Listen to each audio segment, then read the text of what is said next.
Bien, ahí estamos grabando y vamos entonces a la clase.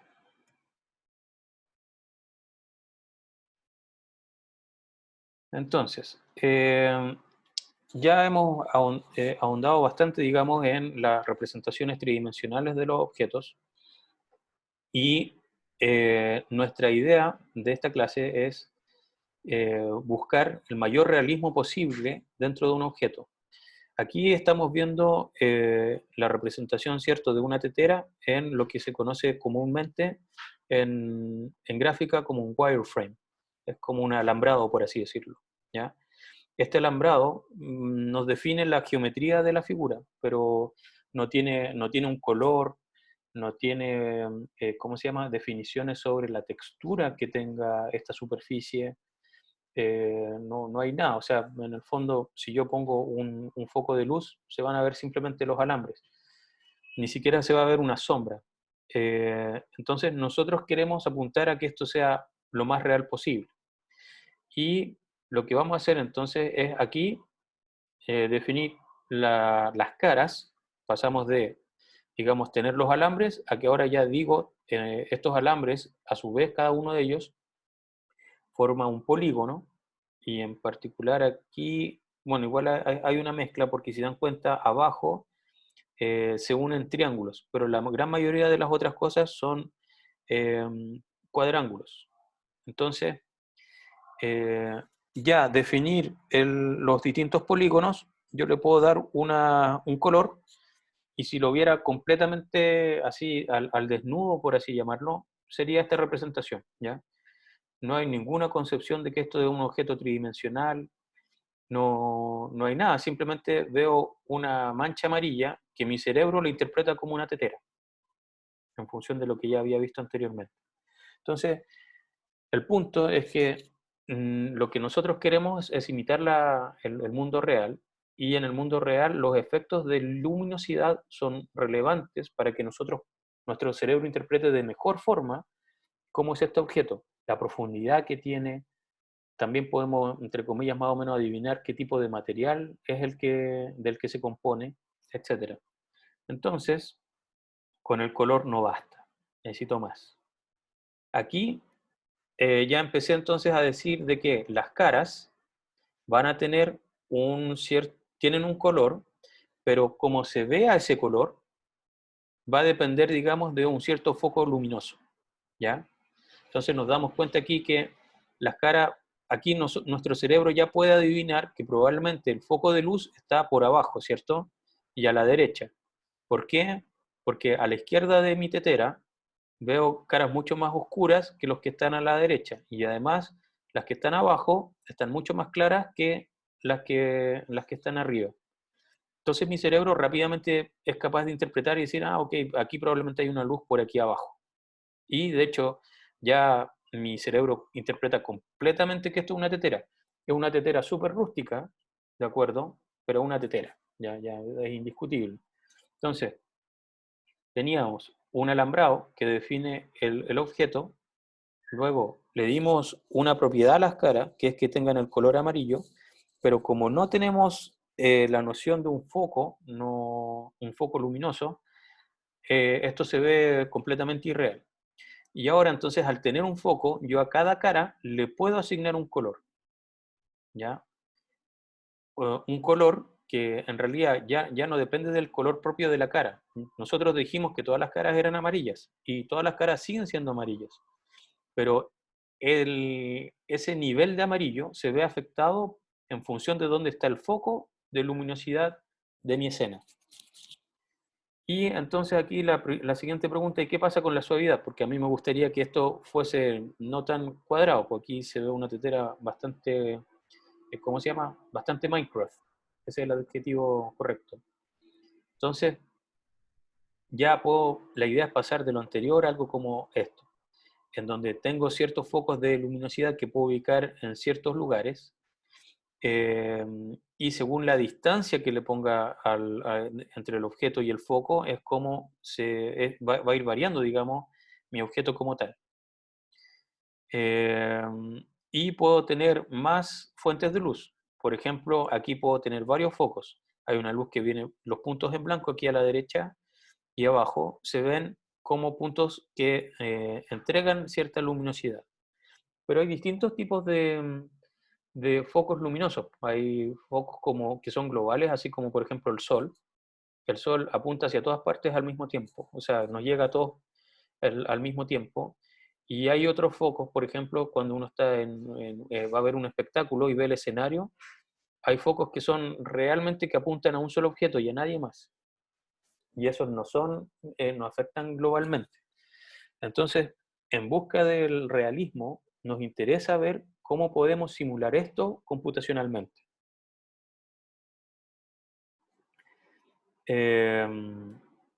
Y naturalmente, mientras más real sea nuestra representación, más costosa va a ser, ¿ya?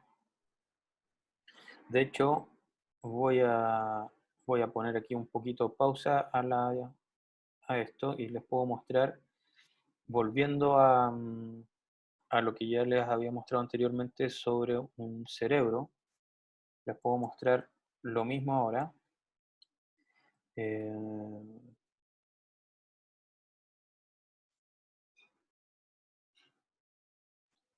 Estoy ejecutando el programa para visualizarlo. Eh,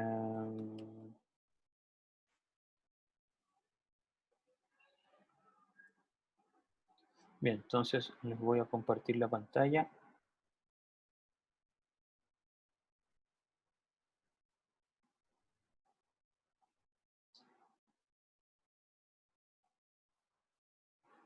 Aquí estamos.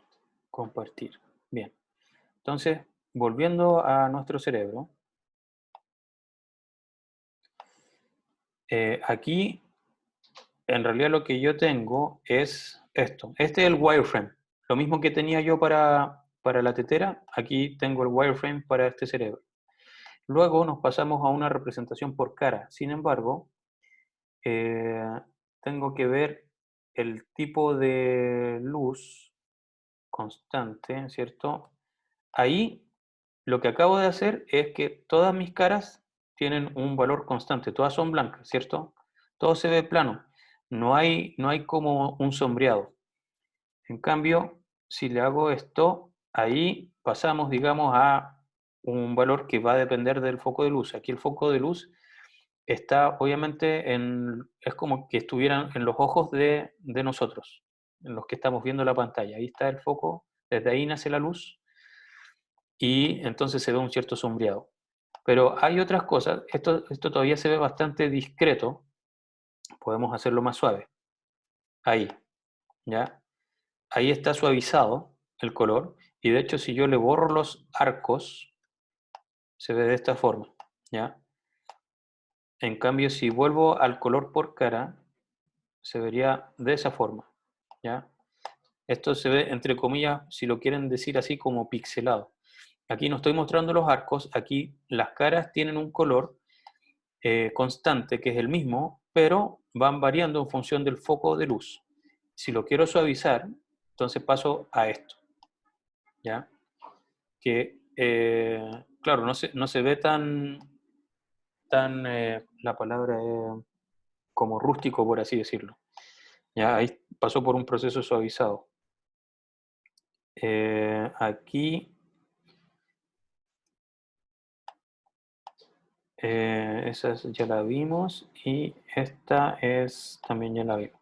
Entonces, ahí vemos que bueno, en varios software, en realidad, hay distintos tipos de efectos de luminosidad y así uno puede ir creciendo en cuanto a la complejidad del algoritmo que está utilizando para mostrarlo. Bien, entonces, volvamos a la diapositiva.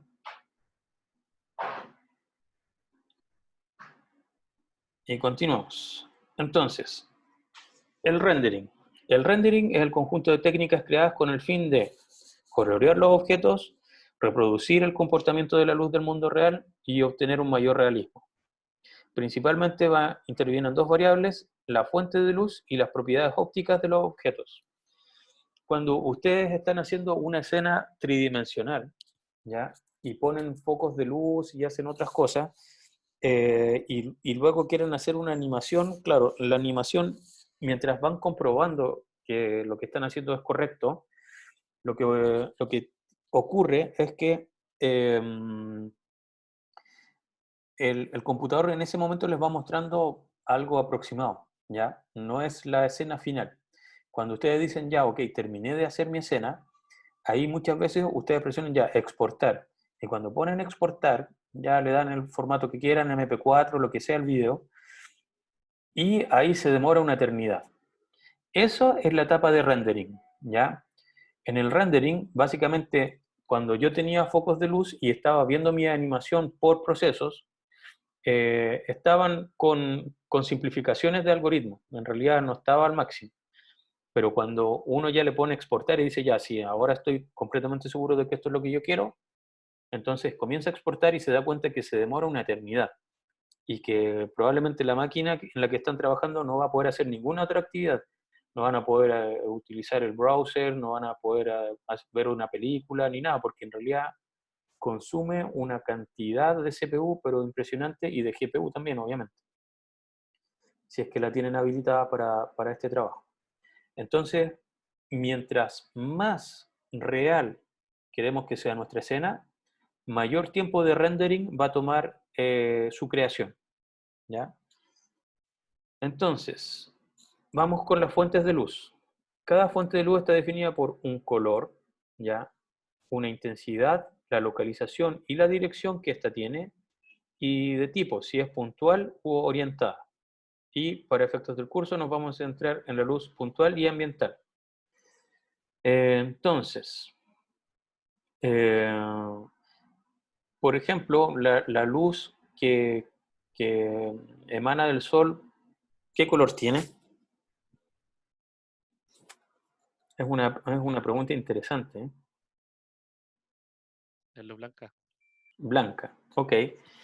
La aceptamos como blanca. Eh, Sin embargo, siempre cuando nosotros representamos el sol, lo representamos amarillo. Y ponemos rayitos de sol que son amarillos. Pero bueno, no sé de dónde vendrá eso. Casi como que nuestro cerebro asimila de que es amarillo, pero en realidad es blanco. Pero en general también el punto de esto es que hay otros focos que, que la luz, en realidad cuando nosotros la percibimos ya no es blanca. Muchas veces es luz blanca, obviamente, pero la hacemos pasar por un filtro. En el fondo es como llegar y pintar la ampolleta con témpera, si quieren, por así decirlo, con un color rojo, un color azul o lo que sea. Y así nosotros entonces hablamos que cuando esa luz que nosotros percibimos fue filtrada por algún color, entonces ya ese color ya no es blanco, sino que a nosotros ya nos llega filtrado y pasa a tener otro color. Típicamente cuando ustedes ven un concierto, un espectáculo, se utilizan focos con distintos colores y eso da otro tipo de ambiente. Con respecto a la intensidad, la intensidad es la fuerza con la que esta luz va a afectar, digamos, al mundo donde se está aplicando. La localización y dirección significa entonces que esta tiene que estar ubicada en algún lugar y tiene que apuntar hacia un lugar, ¿ya? Eh, el sol, si lo ponemos, digamos, en cualquier lugar, a partir de él ilumina en todas las direcciones. Pero hay otras luces, las que utilizamos nosotros en nuestras casas, nuestras lámparas, por ejemplo. Nosotros no hacemos que esa luz apunte en todas las direcciones, sino que le ponemos típicamente una, ¿cómo se llama? Algo que hace que no apunte hacia todos lados y que filtra entonces hacia dónde está apuntando. Y eso es lo que, claro, la pantalla, muchas gracias. Entonces la pantalla es la que nos permite definir una cierta dirección para la luz. Y esto de que sea puntual orientada y que también más bien dentro de la puntual también hablamos de la ambiental, eh, ¿cómo se llama? La idea es que vamos a ver dos tipos de focos. Uno que son los focos así como los que están en un escenario, que van hacia un solo punto, y los de ambiente que apuntan hacia todos lados, ¿ya? Entonces, em, Las propiedades ópticas ahora del objeto van a tener un color, un nivel de reflexión. La reflexión puede ser difusa o especular, y difusa quiere decir que va en todas las direcciones, y especular que va en una sola dirección.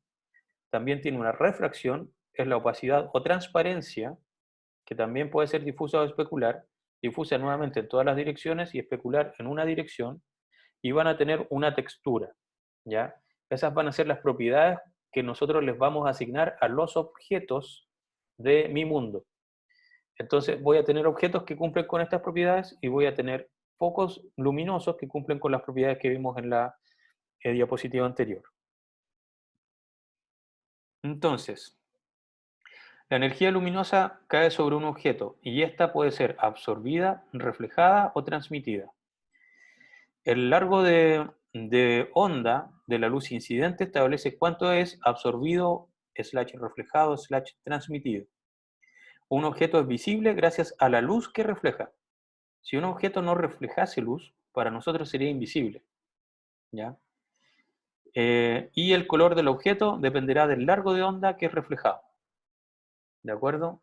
Entonces, cuando nosotros estamos trabajando con objetos completamente transparentes, eh, de hecho, sin ir más lejos, ¿quién no se ha pegado contra un vidrio? Ahí caminando, había una puerta de vidrio, va derecho y se pega ahí un frentazo, digamos, con la puerta. Eso es porque esa persona no percibió, digamos, que la luz estaba reflejando en ese objeto, porque en el fondo traspasa el objeto. Y si el vidrio está muy limpio, entonces mi cerebro puede interpretar como que ahí no hay nada. Y llego y voy derecho confiado de que no hay nada, y en realidad, como no lo percibí porque no estaba reflejando nada, era invisible para mí. ¿De acuerdo?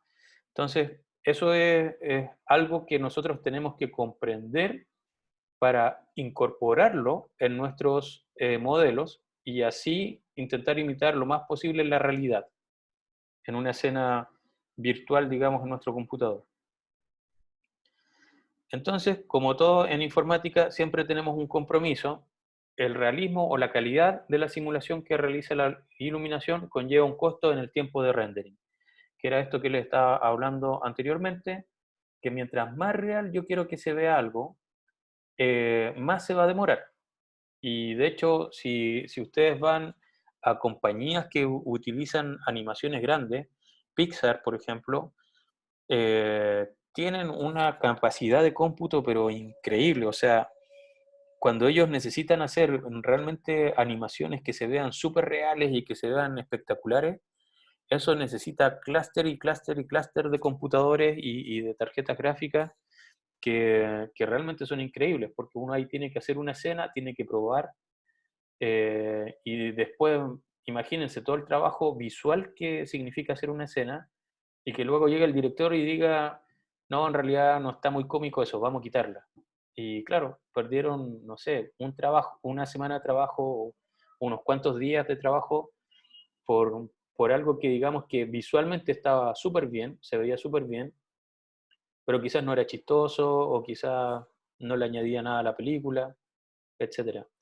Eh, Hay cosas que, bueno, a mí en el gusto personal, como me gusta harto la gráfica, obviamente, hay veces que las películas no las encuentro tan buenas, pero hay escenas que las encuentro increíbles y me quedo pegadísimo así viendo eh, las técnicas que están utilizando para hacer sombras, para hacer todos los efectos visuales que hacen que se vea pero espectacular y súper, súper real. Entonces, a eso apunta esta diapositiva, a que mientras más real y más espectacular yo quiero que se vea, más máquina voy a necesitar. Mm, y también hay otras veces que yo necesito, ¿cómo se llama? Realizar estas cosas rápido. Bueno, yo soy súper fanático de South Park, me encanta South Park, y una de las gracias que tienen ellos es que los capítulos los hacen en una semana. Y en esa semana están entre la parte creativa y luego viene todo el proceso de animación y de ¿cómo se llama? De rendering y finalmente entregarlo, digamos, para que sea público. Entonces, hay videos que ustedes pueden buscar en YouTube, así South Park Studios, y ellos trabajan con, ellos generan las escenas en algo que se llama Maya. Maya es como una gran librería que está basada en OpenGL también, pero que está mucho más evolucionada, tiene varias capas más arriba. Y con Maya ustedes pueden hacer animaciones, digamos, de este estilo. Si ustedes ven South Park de los primeros capítulos a los capítulos que entregan hoy, ven que la calidad, digamos, de la imagen es espectacular. Eso va porque antes los algoritmos no estaban tan desarrollados y dos, porque también pueden ir mejorando su capacidad de cómputo. Eh, entonces, ahí trabajan gente que tiene computadores que son unos tarros pero gigantes y trabajan personalmente ellos, pero luego cuando ya dicen, ok, esto está bien, ahora lo voy a mandar al rendering, ahí lo mandan entonces a los grandes computadores que ya tienen que resolver todas las tareas de luminosidad, de textura y de todo lo que le aplica el realismo, digamos, para la escena final. Ahora ustedes me podrán decir, pero profe, en realidad South Park se ve como si estuvieran hechos ¿cómo se llama? Con papel lustre. Bueno, justamente ellos partieron así. Eh, los dos creadores de South Park, cuando iban a hacer su animación, pensaron en ellos hacerlo con papel lustre y irlos intercambiando uno por uno. Y hasta hay un capítulo de South Park que habla de esto, que en el fondo es imposible, es una tarea así, pero enorme si es que lo hicieran de esa forma, animándolo así. Y por lo tanto, y creo que hicieron el demo de esa forma, que duraba, no sé, un par de minutos, y se deben haber demorado 2, 3 días cortando papelitos. Pero luego cuando ya les dieron el vamos para hacer la serie, ahí ya trabajaron obviamente con computadores. Y la idea de usar Maya es que si bien Maya estaba más evolucionado en ese momento, la idea era que les permitía simular como si eso estuviese hecho con papel lustre. Esa es la gracia. Eh, son animaciones que están hechas en un computador, pero que imitan como si hubiesen estado hechos en papel. Eh, y en YouTube, no solamente con South Park, sino que con un montón de otras cosas, con películas, con animaciones, pueden ver los procesos que mezclan la parte creativa con la parte, digamos, de modelamiento, o sea, generar un esqueleto del personaje, luego empezar a darle textura, luego ahí van trabajando, claro, cuando están trabajando localmente en sus computadores, a un personaje lo pintan entero de puro blanco, digamos, porque quieren que se mueva rápido y que el movimiento parezca real.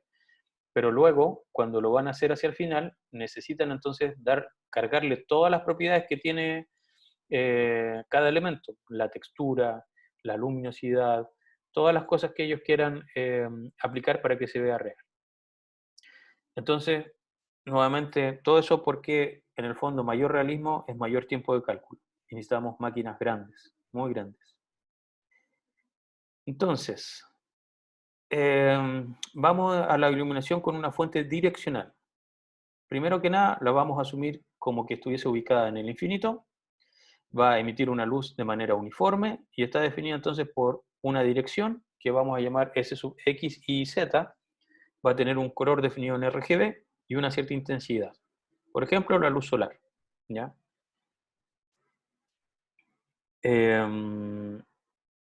¿Y cómo se modela esto? Entonces, la intensidad de la luz incidente por unidad de superficie es proporcional al coseno del ángulo formado por la normal a la superficie y el rayo incidente. ¿Qué significa eso? Dijimos que vamos a tener entonces L que se va a definir como menos S, donde S, habíamos dicho en la diapositiva anterior, que S era la dirección que tenía nuestra luz, ¿cierto? Entonces, esos son los rayos amarillos que vienen aquí. Y entonces vamos a definir que L es el vector opuesto al S que es el que emite la luz, ¿ya? Y aquí entonces, si estamos trabajando en un plano, este plano, todos los planos tienen una normal, ¿ya? Y esta normal n va a apuntar, va a ser perpendicular al plano, y por lo tanto L producto punto n me da el L normalizado por el n normalizado por el coseno de alfa. Y si consideramos que estamos trabajando con los vectores normalizados, entonces simplemente L por n es coseno de alfa. ¿De acuerdo? Y naturalmente se trabaja con los vectores normalizados, porque eso nos simplifica varias cosas. Entonces, la fuente puntual, dijimos, ubicada en un punto del espacio, emite luz de manera uniforme en todas las direcciones. Y está definida por una posición en el espacio, de nuevo S, un color RGB y una intensidad. Entonces, lo que ocurre aquí es que la intensidad de la luz incidente por unidad de superficie es proporcional al coseno del ángulo formado por la normal a la superficie del rayo incidente, que ya habíamos más o menos dicho, pero aquí el L va a ser el S, ¿cierto? Para ver este punto en particular, va a ser el S menos el punto P, que es para el cual yo estoy calculando cómo se ve. Ese es mi vector L, ¿ya? Es el punto donde está mi foco luminoso menos el punto que está en la superficie. Y eso me da el vector L. Y aquí se va a producir un cierto ángulo alfa con respecto a la normal del plano, y por lo tanto L por N nuevamente es la misma fórmula, y notamos que si trabajamos con N normalizado, entonces podemos decir que el coseno de alfa es simplemente L producto punto N y utilizando el L normalizado. ¿Ya? Entonces, eso nos va a indicar, digamos, dado un punto, cómo este está reflejando, digamos, la información.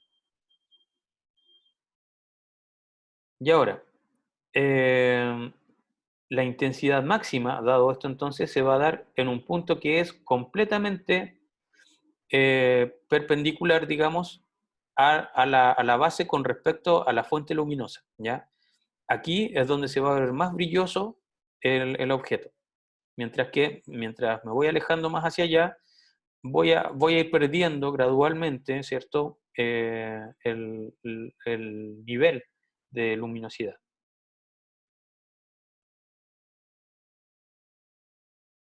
¿Qué pasa con los spots? ¿Ya? El spot entonces es una fuente que simula la emisión de lazo luminoso de forma cónica. ¿Ya? Nuevamente voy a tener una posición donde va a estar ubicada mi fuente de luz. Voy a tener una cierta dirección D que va a apuntar hacia abajo, hacia un punto en particular, que me va a indicar entonces cuál es el foco principal, digamos, donde yo estoy iluminando. Eh, Voy a tener un cierto color RGB para mi foco luminoso, voy a tener un ángulo de abertura phi, ¿cierto? Y una intensidad. Puedo mantener esto y hacer que la luz sea más fuerte y más fuerte y más fuerte y más fuerte, ¿cierto? Hasta llegar a que todo lo que esté aquí sea completamente blanco. O puedo irle disminuyendo la intensidad, cosa que cada vez lo que esté aquí se vaya viendo más oscuro hasta que yo haga, entre comillas, que se apague el foco, y ahí en realidad me quedo en la oscuridad total. Entonces, ¿qué pasa con un punto cualquiera? ¿Cómo se ve este punto cualquiera? Nuevamente tengo todo lo que ya tenía en la diapositiva anterior. Tengo un cierto rango de abertura, ¿cierto? Y si ese punto está dentro de la circunferencia en donde yo estoy apuntando, o sea, este punto PX, PY, PZ, entonces este punto va a recibir una cierta intensidad. Dijimos que cuando estábamos aquí justo en el punto medio de esta circunferencia, estaba con la máxima luminosidad. Mientras me voy alejando, eso va decreciendo de a poco, ¿ya? No es que sea constante en toda la circunferencia. Lo que sí sé además es que cuando ya me salgo de la circunferencia, asumo que es básicamente negro, ya que estoy en la oscuridad. O más bien, que los objetos que están ahí no se ven afectados por este foco luminoso. Entonces, puedo encontrar un vector U, ¿cierto? Que se va a definir como el punto en la superficie donde estoy parado, que es el punto P, menos el punto desde donde nace el foco luminoso. Entonces aquí tenemos ese U, es el punto P, con sus respectivas coordenadas, menos el punto S, que es el punto donde está ubicado el foco.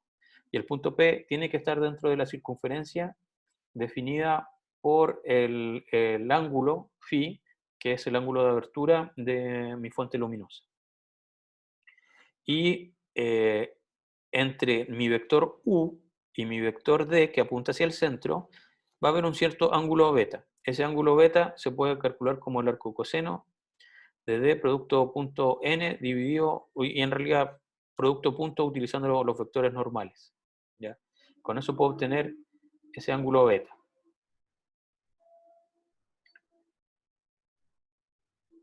Y dado eso, aquí va a haber, o sea, voy a tener siempre una normal y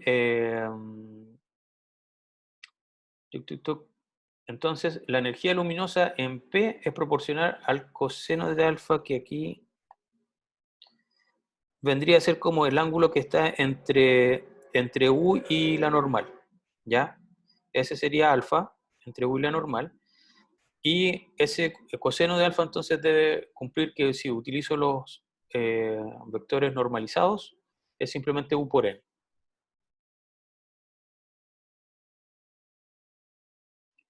Sobre la reflexión.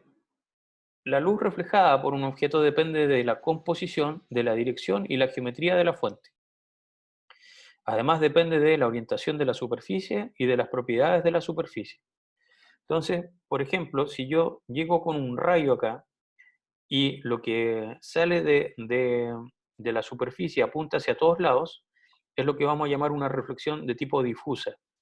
Mientras que si yo llego con un rayo de acá de luz y esto sale derechamente en otra dirección, va a ser una reflexión especular, ¿ya? Entonces, esto se parece más a un espejo y esto se parece a algo más como que realmente se difumina todo, en el fondo. Y también tengo objetos, digamos, que son translúcidos. Eh, por ejemplo, la transmisión difusa en un objeto translúcido va a llegar un rayo aquí y eso no va a partir en una sola dirección, sino que puede partir como en muchas direcciones. Mientras que en un objeto transparente, en realidad va a llegar y quizás va a cambiar un poquito su dirección y luego va a continuar. Para que entiendan la diferencia entre estos dos, esto es ver a través de un vidrio, en el fondo, completamente plano, el vidrio, la ventana de un auto, o la ventana que tienen en las casas, digamos, hacia afuera, el vidrio normal. Mientras que este es como cuando ustedes le ponen un difuminador a ese vidrio encima. Y uno ya puede ver adentro, puede ver como manchas, o puede ver si la luz está encendida o no, pero ver el objeto con claridad, no. ¿Ya? Entonces ahí todo se difumina. Típicamente cuando uno quiere un poquito más de privacidad, le pone a la oficina un difuminador sobre el vidrio y eso hace que uno no pueda ver hacia el interior con claridad qué pasa, pero puede saber si hay una persona, por ejemplo. Entonces, ese tipo de cosas a nosotros también nos interesa naturalmente ser capaces de representarlas en el mundo computacional. Bien, modelos entonces gráficos sobre la reflexión. Modelo de reflexión o iluminación, algoritmo que permite simular la interacción de la luz con una superficie. Contiene los diferentes factores que determinan el color en un punto. El modelo local, ¿cierto? Solo toma en cuenta la luz proveniente de fuentes bien definidas. Por ejemplo, vamos a ver aquí el modelo de Pong prontamente, pero hay otros como el de Cook y de Torrens. O también hay modelos globales. Toma en cuenta la luz proveniente de todas las superficies que componen la escena. Y ahí tenemos que ver cosas como el ray tracing y otros algoritmos como radiosidad que no los vamos a ver, pero el ray tracing creo que lo voy a mencionar. Sí, lo vamos a mencionar más adelante. Entonces, sobre los modelos de reflexión. Están basados en fuentes luminosas puntuales. De forma empírica se ha descompuesto la luz reflectada en un punto de la superficie en tres componentes. La ambiente, que vamos a llamar LA, la difusa, que vamos a llamar LD, y especular LS. ¿ya? Entonces, la luminosidad en un punto X va a depender de su luminosidad ambiente, difusa y especular. Entonces, por la ley de Lambert, describe la reflexión de la luz de un difusor perfecto como esta fórmula que aparece aquí, donde I, que es lo que está acá, es la intensidad de la luz reflejada en un punto de la superficie. El I sub I es la intensidad de la luz incidente. Alfa va a ser el ángulo entre la dirección de la luz y la normal, y K sub D es un coeficiente de difusión, D que va en el fondo en función del material que nosotros estamos representando, vamos a saber qué tan difusa va a ser la luz cuando llegue a este objeto. Entonces, eh, en el modelo de Lambert no hay iluminación en los objetos que no son alumbrados directamente por la fuente de luz. Entonces, los objetos que no están siendo iluminados por la fuente de luz van a aparecer en color negro. Entonces, si nosotros aquí tenemos un punto de dirección como el Sol, que apunta hacia allá y llega a esta caja, como los rayos no llegan directamente a la cara superior, entonces la voy a pintar negra. Mientras que a las caras que llegue la luminosidad, las voy a pintar del color que ellas tengan. Y también, o sea, en función del color que tenga la cara y en función de el tipo de luz, el color de la luz que yo estoy utilizando en la escena. Esto obviamente no se ve real, ¿cierto? Porque sabemos que si tenemos una fuente de luz que apunta hacia todos lados, ¿ya? Sabemos que a pesar de que la de arriba no le llega la luz directa, igual se ve algo, ¿ya? Igual le afecta la luz ambiente. Entonces, si nosotros ponemos una caja, sabemos que a las que no les llega la luz directamente, a las caras que no les llega la luz directamente, no se ven 100% negras, como si ahí no hubiese nada. Se ve algo oscuro, pero se ve algo. Entonces queremos imitar esas cosas.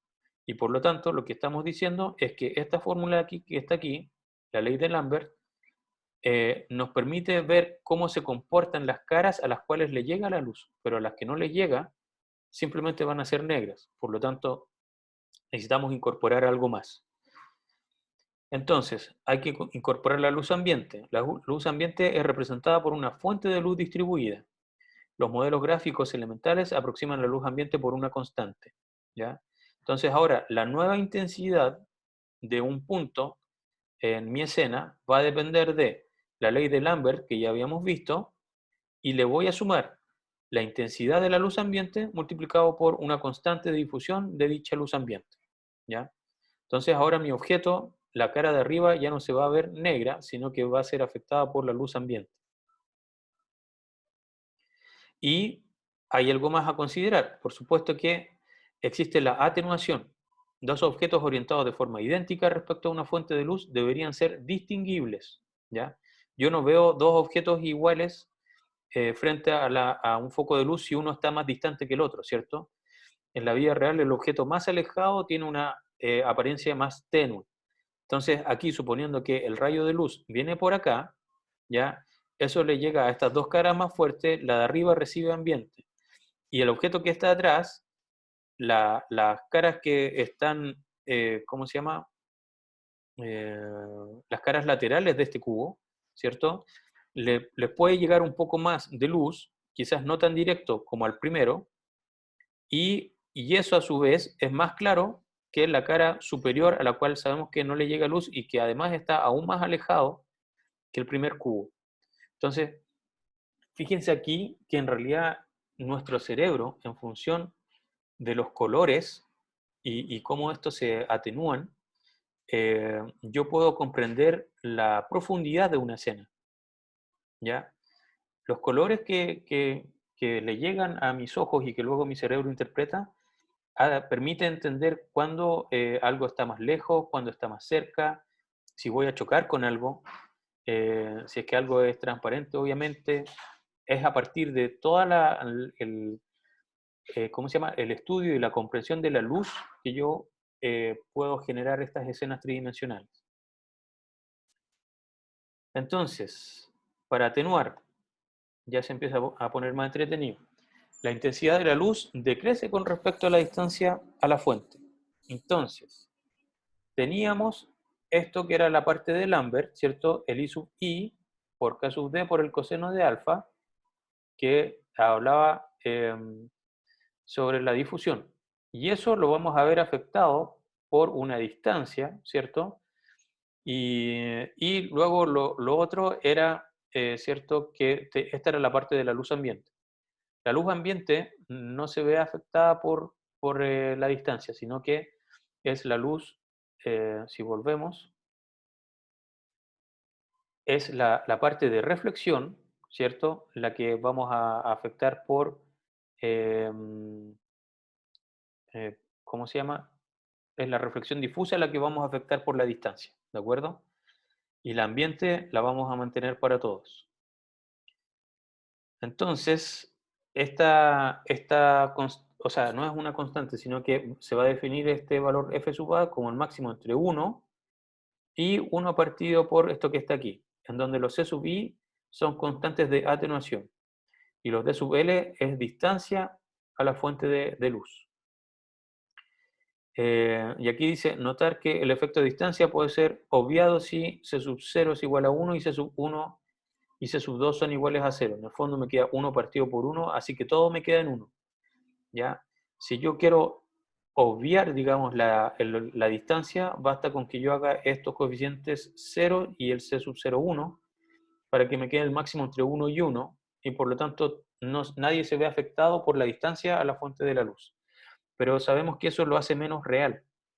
Entonces, necesitamos estas constantes de atenuación y mientras más lejos estemos, estos se van a hacer más grandes y por lo tanto van a afectar, ¿cierto? De cierta forma a cómo cómo el color final se obtiene, digamos, para cada objeto. En el fondo, cuando estemos más lejos, esta distancia va a ser más grande, por lo tanto, este número completo va a tender a ser más chico, ¿cierto? Mm, y de hecho, esto me acabo de dar cuenta que está mal porque este debería ser el mínimo, obviamente. Sí, es el mínimo. Ok, entonces este f sub a va a ser el mínimo entre 1 y este valor que podría ser más chiquitito y que por supuesto a medida que la distancia va creciendo, cada vez va siendo más chico. Eventualmente un objeto que está al infinito, entonces yo ya lo podría describir, digamos que esto se va a hacer cero y por lo tanto lo voy a dejar de ver. Y que corresponde efectivamente al mundo real. O sea, mientras yo o sea, más lejos esté el objeto de la fuente luminosa, yo lo voy a ir viendo cada vez más oscuro. Mientras que si estoy muy cerca, se va a ver completamente en su máxima, digamos, expresión.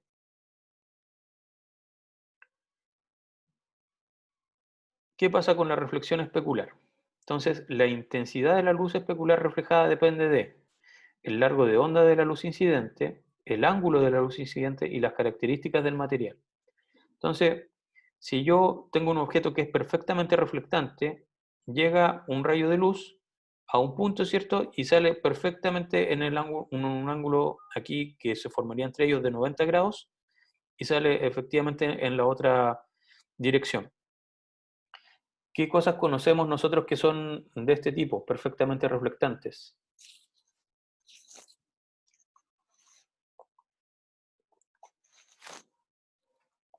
Espejos, perfecto. Los espejos son perfectamente reflectantes. Los charcos de agua, muy bien. Eh, Igual esos charcos de agua va a depender un poco, claro, o sea, el concepto de charco de agua es que es una capa muy fina de agua. Está muy cerca de algo que tiene un color, tiene ciertas propiedades, porque naturalmente si nosotros tiene más profundidad, entonces voy a empezar a ver a través del agua y voy a llegar a ver el objeto que está más abajo. Em, por ejemplo, también los objetos que son cromados. son perfectamente reflectantes. Eh, y mezclando esto, digamos, con cosas que ustedes quizás conocen, si se acuerdan de Star Wars 1, ahí la nave de ¿cómo se llama? De la mamá de Luke. No, no era la mamá de Luke. Ah, era la princesa. Oh, se me olvidó el nombre, qué increíble. Bueno, la nave de eso, de Padme, era completamente cromada. Cuando se estacionaba en el desierto, uno podía ver así como que fuese un espejo y de hecho todo se reflejaba. Entonces ahí tienen objetos, las motos muchas veces tienen ese tipo de cosas, donde uno lo puede utilizar como una especie de espejo. Hay otras cosas que tienen superficies que vamos a llamar brillantes, ¿ya? Y que ya no se refleja perfectamente como en un espejo, sino que aparece, digamos, se empieza a difuminar un poco, pero igual siguen siendo, reflejan bastante bien. Y finalmente tenemos las mate, que ya difuminan mucho más y ahí ya queda la escoba, entre comillas, con la fuente original. O sea, ya aquí ya no nos podemos mirar ahí para arreglarnos el pelo. ¿Ya? Entonces, ¿cómo se representan esas cosas? Aquí viene la reflexión especular de Pong, que fue quien la inventó, ¿cierto? Quien hizo su paper en SIGGRAPH en su momento y, y dijo, así es como se va a representar entonces la reflexión especular. Yo tengo un cierto foco luminoso, ¿cierto? Que va a llegar a un objeto y esa fuente de luz va a salir en un ángulo eh, phi, ¿cierto? Opuesto, que sería perfectamente reflectante, pero si no lo es, entonces puede salir con un valor B corta que va a tener un cierto ángulo con respecto al completamente reflectante, ¿ya? Entonces, delta va a ser el ángulo entre la línea de visión y la dirección de reflejo, ¿ya? Quiere decir que voy a tener un cierto ángulo en el cual voy a poder ver lo que venía originalmente de la fuente. Si me salgo de ese ángulo, ya no voy a poder ver lo que venía desde este punto de la fuente. N coeficiente que da una aproximación de la distribución de la luz especular reflectada y la función W de, ¿cómo se llama? De phi teta es la función de reflexión. Entonces, ¿a qué se refiere esta función de reflexión? Relaciona la luz especular reflejada, la luz incidente en función del ángulo de incidencia y el largo de onda de la luz incidente. Ahora, muchas veces esta se reemplaza por una constante. Y claro, esta función, si nosotros queremos que sea súper real, es carísima y por eso muchas veces se reemplaza por una constante. Nuevamente, cuando uno está creando una escena, muchas veces la puede dejar esto como una constante, sin embargo, cuando luego quiere hacer el rendering final de la imagen, ya probablemente ahí va a decir, ya, ahora vamos a trabajar en serio, no es constante, y esta función, mientras más compleja sea, más le va a tomar el rendering, digamos, a la escena, pero me va a quedar más real. Entonces, aquí vienen las matemáticas. El cálculo entonces de mi ángulo delta es R producto punto B, donde R era el rayo que se refleja perfectamente y B viene a indicarme hasta dónde se va a reflejar el original con un cierto ángulo delta. Entonces, sabemos que IDS es, si volvemos a la anterior, ¿cierto? Aquí es esta misma fórmula que ya habíamos determinado, que en el fondo va a decirme cómo se va a reflejar esta función, ¿ya? El cálculo de R en función de N y L. Entonces, B producto punto L va a ser el coseno de lo que está ahí y pueden hacer el álgebra que está ahí para que la vamos a leer. Y N punto B es el coseno de la suma de estos dos ángulos, que es simplemente eso que está ahí. R punto B entonces se define como está ahí por álgebra Y en resumen, el modelo completo es lo que aparece aquí. La intensidad va a depender de la intensidad sub A, que era, volvamos, aquí, esa I sub A y K sub A que habíamos dicho que era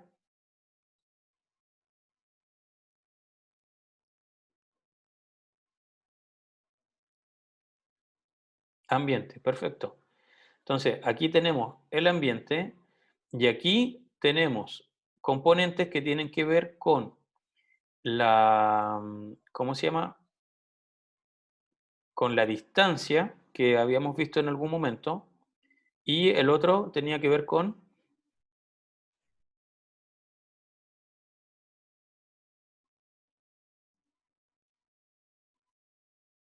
la reflexión, perfecto. Y hacemos la sumatoria, digamos, en todas cada una de estas variables que vamos a considerar y nos va a dar la intensidad final en un cierto punto. Generalidades entonces. El modelo de reflexión, luz en un punto de la superficie. El modelo de sombreado, cálculo de la luz en todos los puntos. Y cada cara de un polígono tiene una normal constante y única. La intensidad se calcula sobre un punto y se aplica a toda la cara. ¿Ya? Aquí viene algo que puede ser un poquito nuevo para algunos. Sabemos que cada cara tiene una normal, pero también le podemos asociar una normal a un punto. ¿Cómo se calcula la normal de un punto? P. Dice ahí entonces que va a corresponder al promedio de las normales de las caras que poseen el vértice. Entonces, yo calculo la normal de cada una de estas caras, de N1 hasta N4, y luego este punto que contiene o sea, que es compartido por las caras de N1 de 1 a 4, voy a hacer la sumatoria de sus normales y esa va a ser la normal del punto. ¿Ya? Entonces, voy a calcular la intensidad en cada vértice, en cada punto P. Por ejemplo, este punto P va a tener una normal que va a depender, si esta fuera toda mi figura, de N1 y N4 solamente. Entonces, para él también tengo que calcular una cierta intensidad. Este depende solamente de N4, así que tiene la misma normal que N4. Este tiene la normal N3 más N4, solo N3, N2 más N3, solo N2, N2 más N1, ¿ya? Y este es la sumatoria de los cuatro. Entonces, se determina la intensidad de cada píxel por interpolación bilineal. Quiere decir que, por ejemplo, si dada esta, la normal que tiene el punto P acá, ¿ya? Y la normal que tiene este otro punto acá, que es la normal de N4, entonces el color que yo vaya a poner en esta cara va a ser un gradiente entre el valor que yo tenga en P y el valor que yo tenga en el otro extremo. Y en realidad en cada uno de los extremos de esta cara, ¿ya? Entonces, dado una cara que tiene un color, yo, el sombreado de Gouraud, lo que hace entonces es aproximar la luminosidad en los puntos y en función de ello hace variar la cara. ¿Y cuál es la gracia de esto? Que una misma cara puede tener varias componentes de color. No, ya no va a ser constante como podía ser en otros casos. Entonces, esto nos permite, de cierta forma, agregar el concepto de suavidad. Por supuesto, naturalmente es mucho más caro que calcular un color por cara. Entonces, ¿cómo se hace eso? Tengo que tener una línea de barrido, ¿ya? Y voy a hacer interpolación bilineal entre las intensidades sobre una línea. Entonces yo puedo calcular la intensidad en el punto 4 y en el punto 6 y en función de ellas puedo calcular entonces la intensidad que voy a tener en el punto 5. Por ejemplo, L4, ¿cierto? Sabemos que va a depender de L1 y L3, ¿ya? Y tengo que calcular las diferencias entre las componentes I que tengan, ¿cómo se llama? Para calcular I4 menos I3, lo divido por I1 y I3, ahí ¿qué es lo que estoy haciendo? Eso es lo que me va a afectar de L1, es decir, de la luminosidad que tenga el punto 1. Hay una razón ahí en el fondo, ¿cierto? Digo que la luminosidad en el punto 4 va a ser la luminosidad del punto 1, por eso está aquí L1, multiplicado por la distancia entre el I4 y el I3, menos I1 y 3. ¿Ya? Entonces, tengo toda esa diferencia y estoy enfocado solamente por esta distancia. Y el E3 me va a afectar eh, I1 menos I4, ¿cierto? I1 menos I4 dividido por la distancia entre I1 e I3. Lo mismo hago para L6 y cuando ya tengo L4 y L6, entonces aplico la misma lógica para obtener L5. ¿Ya? Y con esto yo podría obtener entonces la luminosidad en cualquier punto. Por ejemplo, si lo quiero calcular aquí, entonces tendría que trazar una recta que pase por acá, ¿ya? Y que va a cortar ahora los segmentos 1, 2 y 2, 3. ¿Ya? Y tendría que calcular cuál sería la intensidad aquí, cuál sería la intensidad acá, y en función de ellos dos, calculo la intensidad del punto que esté al medio. ¿Se entiende?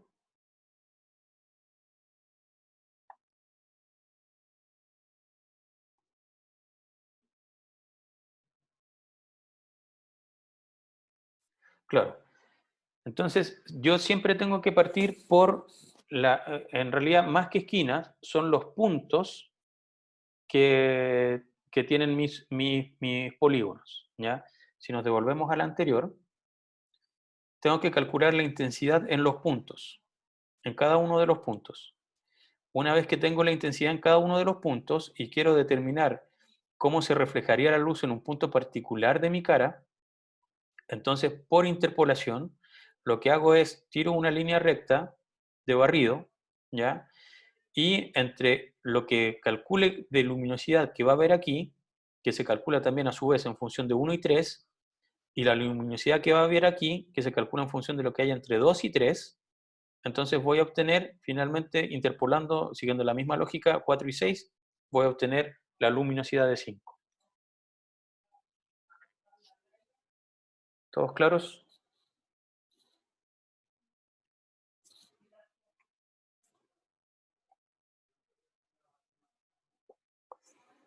Bien. Lo bueno, mejora increíblemente el realismo, ¿ya? Y relativamente barato en tiempo de cálculo. Lo malo, el contorno de las siluetas es poligonal. Los polígonos deben ser convexos. El cálculo de las normales puede aplanar el efecto de relieve, ¿ya? ¿Conocen todos estos conceptos? O sea, primero que nada, la restricción de que un polígono sea convexo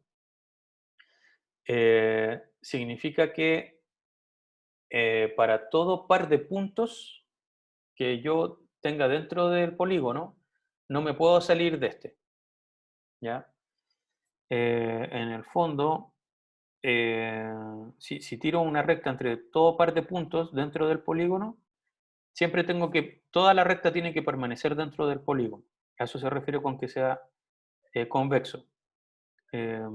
Por ejemplo, ¿cómo se llama? Un huevo es convexo, eh, pero si tomo, por ejemplo,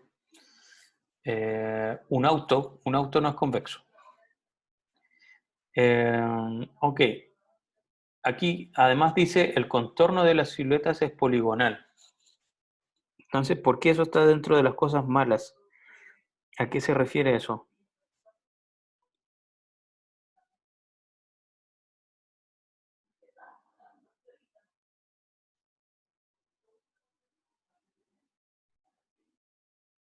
Ya, claro, que se ve en punta, se tiende a ver cuadrado, ¿ya? Efectivamente, en los bordes no se ve suave, pero en el resto sí se ve suave, porque por eso estoy calculando cómo se comporta la luz en cada uno de los puntos. Y además dice el cálculo de las normales puede aplanar el efecto de relieve. ¿Por qué?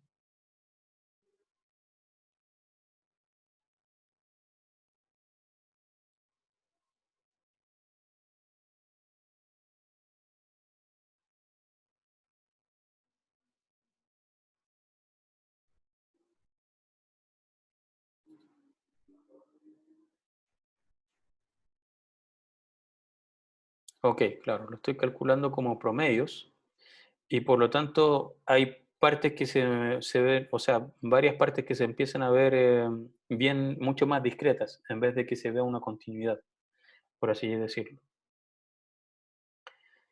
Ok, y ahora el sombreado de Pong. Tomo cada vértice del polígono y calculo su normal, como ya lo vimos anteriormente. Esta normal, por supuesto, va a depender de los vecinos, pero aquí no la estamos dibujando. Eso para cada uno de los puntos, el uno, el 2 y el 3, que definen mi polígono. Entonces, el promedio de las normales de las caras que posee el vértice es la que nos da, como les dije, la normal de cada vértice uno, 2, 3. Luego voy a interpolar las normales a lo largo de la línea de barrido. Entonces, esta normal que nace del punto 4 es la interpolación de uno y 3, ¿ya? En los valores normales. Esta 6 es la interpolación entre 2 y 3. Eh, y luego, para calcular entonces 5 es la interpolación entre 4 y 6. ¿Ya? Entonces se van a determinar las intensidades de cada píxel utilizando las normales interpoladas. Anteriormente, entonces, lo que yo había calculado, ¿cuál es la diferencia entre Pong y cómo se llama? Y Guró.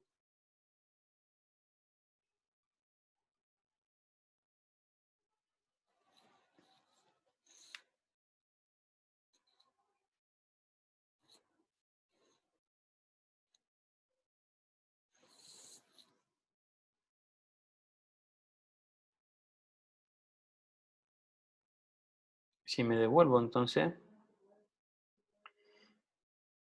eh, aquí yo estoy calculando intensidad, ¿cierto? Conozco cuál es la intensidad en los puntos, ¿cierto? Y en función de esa intensidad voy interpolando para llegar acá. En cambio, en PON, ¿qué estoy haciendo?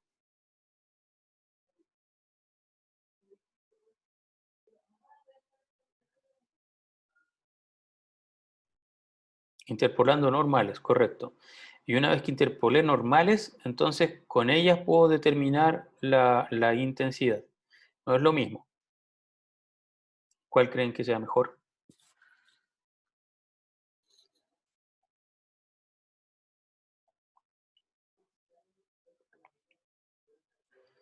Muy buena respuesta. ¿De qué depende? Perfecto. Efectivamente. Siempre está el trade-off, como lo hemos venido viendo hasta ahora, de que hay cosas que son más reales, pero naturalmente son más caras. ¿Ya? Y lo bueno entonces, mejor aproximación local de la curvatura de la superficie y mejor rendering en reflejo especular. Lo malo, por supuesto, mayor costo de tiempo de cálculo. ¿Ya? Entonces, PON efectivamente nos va a entregar al final un resultado mucho mejor, pero va a ser mucho más real. Entonces, la gracia de la luminosidad y también en general en la gráfica es que cuando yo estoy trabajando aún, cuando todavía no quiero ver el producto final, voy a utilizar muchas veces algoritmos que son menos costosos, pero que me van a permitir procesar mucho más rápido, porque yo quiero ver cómo se comporta la escena a nivel global. Esto es como si volviéramos a los tiempos de las animaciones, digamos, en papel. Es como cuando uno hace un bosquejo y ve qué tan real se ve. Si es que la escena me gusta o no, si es que quedó chistoso algo, si es que se vio real algo, pero solamente con bosquejo. Eh, Mientras que cuando yo ya vaya a hacer la escena final, voy a utilizar algoritmos que van a ser más caros, pero que van a producir un efecto ya mucho más real. Sería como hacer lo mismo, pero ahora agregando ya la pintura, la sombra, si estuviéramos en un trabajo real de animación. Y en realidad la pintura ya incorpora todos los efectos visuales que nosotros consideramos aquí de forma separada, es decir, las sombras, la intensidad de la luz, todo ese tipo de cosas. Eh, la lejanía con respecto al resto de la escena, etcétera. Bien, ¿cómo estamos? ¿Preguntas? ¿Estamos bien?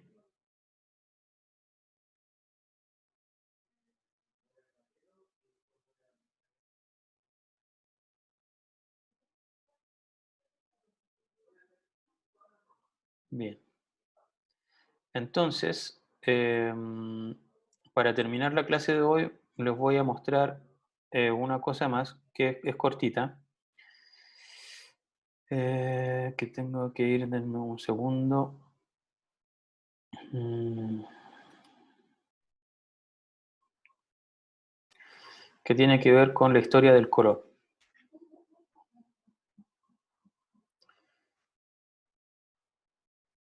Eh, y entonces,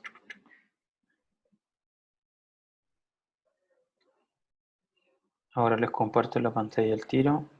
Aquí estamos. Bien. Entonces vamos a ver rápidamente algo que tiene que ver con el color.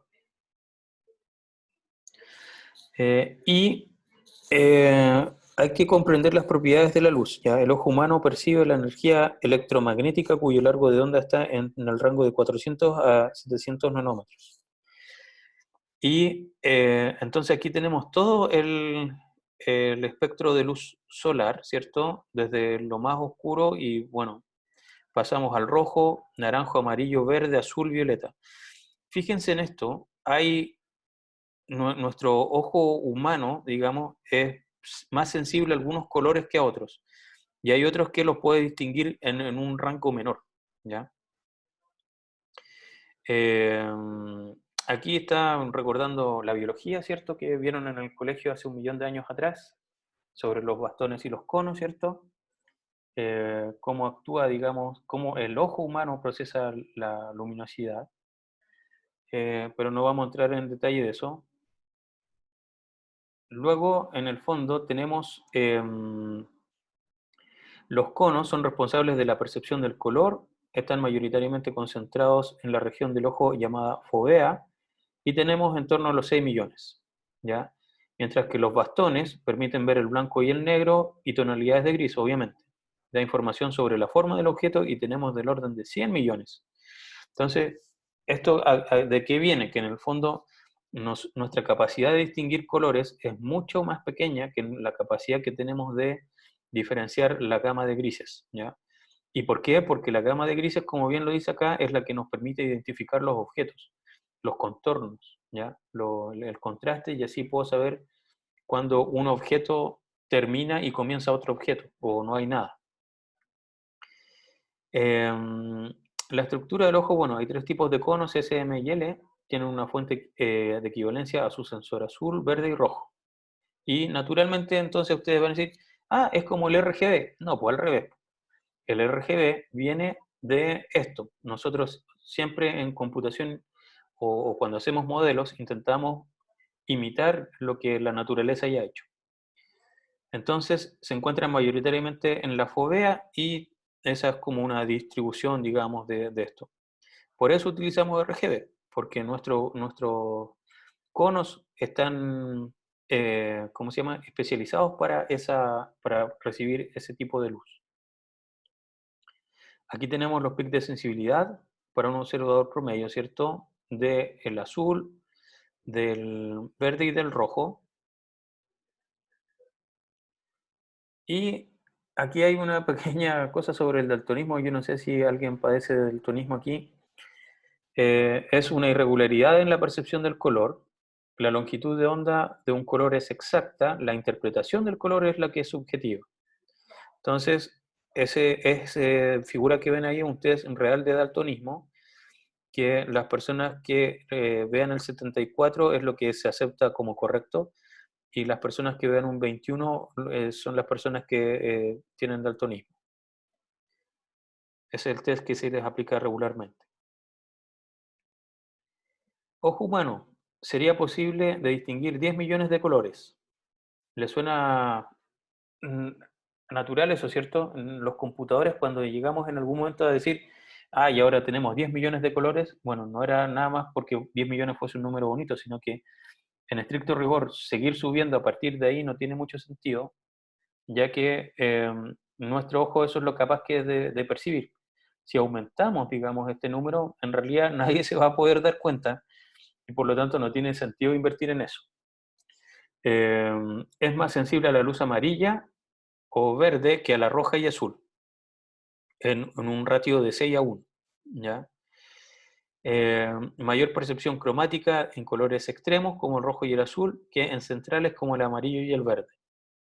Y vamos a tener diferencias de matices de colores.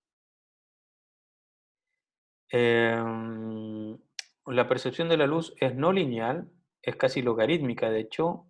Basta un 18% de reducción de luminosidad real para una percepción de un 50% aparente. O sea que bajamos en intensidad real 18% de la luz y para nosotros va a ser como que perdimos la mitad de la luz.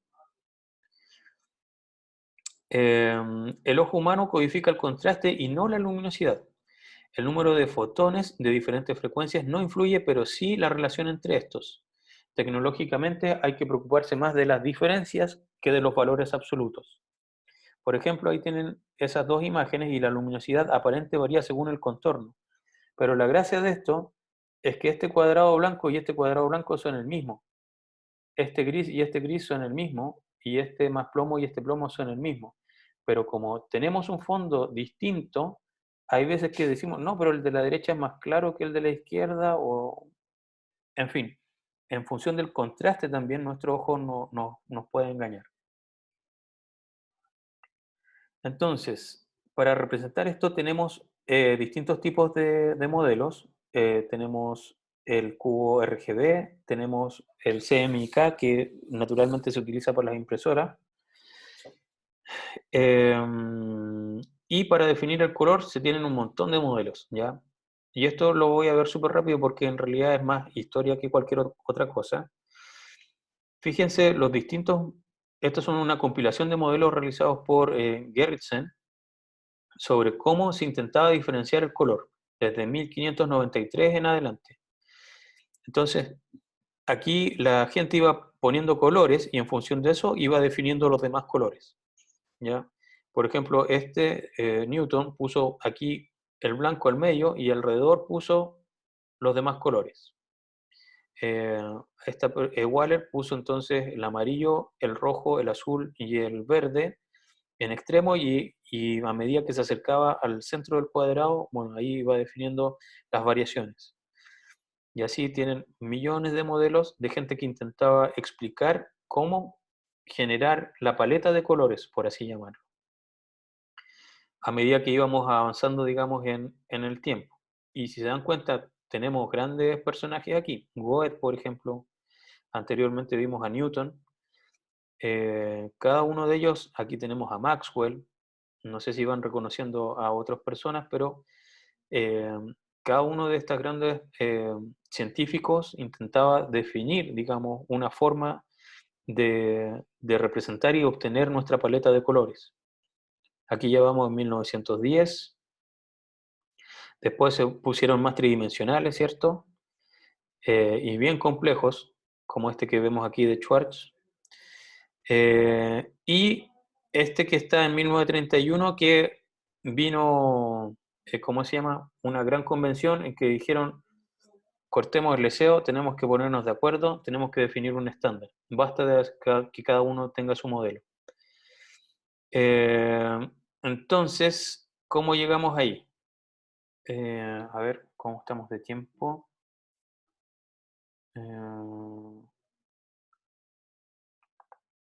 Ya, sí, nos quedan 5 minutos. Entonces, el cubo RGB es el modelo aditivo usando computación gráfica. En 3 de sus vértices se ubican los colores R, G y B, ¿cierto? Y en los otros vértices voy a tener el blanco, el negro, el cian, el magenta y el amarillo, ¿ya? Como se describen ahí. Y en función de esos, yo puedo ubicar una cierta posición dentro del cubo y me va a indicar en función de los demás qué color estoy representando. Eh, Tenemos la notación hexadecimal, ¿cierto? Y la decimal para representar nuestro cubo RGB. Entonces, aquí cuando estamos en hexadecimal, los dos primeros ven la cantidad de rojo, los dos segundos es un número hexadecimal que ven la cantidad de verde y los últimos dos de azul, ¿ya? Por ejemplo, bueno, ahí ven los distintos números y si nos pasamos a decimal los tenemos que separar por comas, entre 0 y 255. Para la impresora utilizamos el modelo CMYK, ¿ya? ¿Por qué? Porque es más fácil generar estos colores de tinta y con eso podemos descomponer, digamos, en los demás colores y generar toda la paleta de colores. Y además del cian, el magenta y el amarillo, se agrega el negro, porque si mezclamos los tres colores, en realidad no es que vayamos a obtener ni el blanco ni el negro. En realidad, cuando estamos en una impresora, el blanco es la ausencia de color y el negro necesitamos el color negro para que se vea reflejado. Entonces se incorporó efectivamente el negro para obtener una buena calidad de impresión. Aquí hay una matriz de transformación, ¿cierto?, entre CMYK y RGB, que se puede obtener fácilmente a partir de estas componentes, ¿ya? Si tengo R, G y B aquí, es 1 menos eso y me da el valor de CMYK, que es la transformación canónica. También hay otras cosas que se utilizaron para definir colores. Por ejemplo, en la televisión está el Y Q, modelo que es utilizado por la televisión abierta a color en NTSC, que eso es lo que utilizan los norteamericanos. Y el modelo compatible de TV blanco y negro, extensión que explota las características del sistema visual humano y maximiza el uso del ancho de banda. El I o luminancia es la única componente que utiliza el televisor en blanco y negro. Y el I y Q, que es la crominancia, formada por la diferencia entre la luminancia y el color rojo y el azul. Entonces aquí podemos calcular nosotros matrices, digamos, que nos transforman desde el RGB, digamos, a la notación Y y Q. Y el IV es lo mismo, pero para el PAL, que es lo que utiliza la televisión europea, ¿ya? Y lo descompone de otra forma. ¿Por qué? Porque nunca se pusieron de acuerdo. Los norteamericanos y los europeos hacen siempre cosas, les encanta romper estándares, o más bien les encanta no llegar a ellos. Y aquí tenemos entonces una matriz que es distinta para poder a partir del RGB llegar al IV. La gracia sí es que como todo lo estamos transformando a RGB, sabemos cómo pasar entonces de un modelo a RGB y de RGB a otro modelo, y así los podemos transformar. El HSV, modelo donde el color es representado por un hexágono, que tenemos el hue, ¿cierto? Permite seleccionar el color, la saturación y el valor. La saturación es la cantidad de blanco agregado al color y el valor es la cantidad de negro agregado al color. Y con eso entonces defino los demás. No hay una representación matricial que permita relacionarlo con el modelo RGB en este caso, y ahí se deja propuesto ver cómo se podría pasar de uno al otro. El HLS es equivalente, pero tiene el hue, el nivel de luminancia y el de saturación, ¿ya? Entonces lo expande, digamos, hacia otro pirámide de base hexagonal. Y también queda propuesto, y algunas preguntas, ¿por qué todos los modelos pasan por el modelo RGB? Bueno, ya se los dije. ¿Cuál modelo es más cómodo para representar o obtener el arco iris? ¿Dónde se encuentran las tonalidades de grises en los cubos RGB, HLS y HLD? Son preguntas propuestas. Ok. Y finalmente, a lo que quería llegar era aquí. La CIE es la Comisión Internacional de Éclairage, ¿ya? Que en el fondo es como la Comisión Internacional de la, por así decirlo, luminancia o luminosidad o de la luz. Y definió entonces un nuevo modelo que representa tridimensionalmente el color. Posee fuentes de luz X, Y y Z, y por comodidad se trabaja en un espacio de color 2D que corresponde a la proyección en el plano X y Z igual 1, que también vimos cómo hacer, ¿cierto? Entonces, esto al final fue lo que se decidió como que es el estándar hoy en día, y ya nadie más sigue haciendo modelos de cómo deberíamos dividir los colores. Y fue básicamente la discusión que ocurrió a partir de todas las personas que estaban ahí y dijeron ya, ok, esta va a ser nuestra, ¿cómo se llama? Nuestro estándar. O más bien todos vamos a pasar por este estándar que está aquí. Y la representación tridimensional Bueno, aquí dentro de esta, aquí está el monitor RGB y ahí está incluido aquí el CMYK. Esto contiene en el fondo todos. Y hay que notar que una impresora no puede reproducir todos los colores que tiene un monitor, ¿ya? La intersección no es completa. Y también hay cosas que la impresora puede hacer que el monitor no puede mostrar, increíble. Y así sería el verdadero, digamos, modelo tridimensional que es el global. Así que eso era un poquito de historia, no me lo quería saltar, pero tampoco quería gastar una clase en eso. Así que ahí estamos. Harold tenía una pregunta. ¿Al final estos modelos son equivalentes entre sí o hay colores que se pueden obtener con uno y con el otro? Bueno, creo que ahí te lo respondí un poquito. Hay algunos que tienen eh, algunos puntos en contra, pero en general la gran mayoría hay como un gran núcleo que todos son capaces de representar, pero no todos representan lo mismo. Perfecto. Ya, pues ya nos pasamos unos minutos, mis disculpas por eso, y dejamos hasta aquí la clase. Para no atrasarlos más, si tienen preguntas lo podemos resolver al comienzo de la próxima clase. ¿De acuerdo? Ya, pues que estén bien, nos vemos el próximo lunes.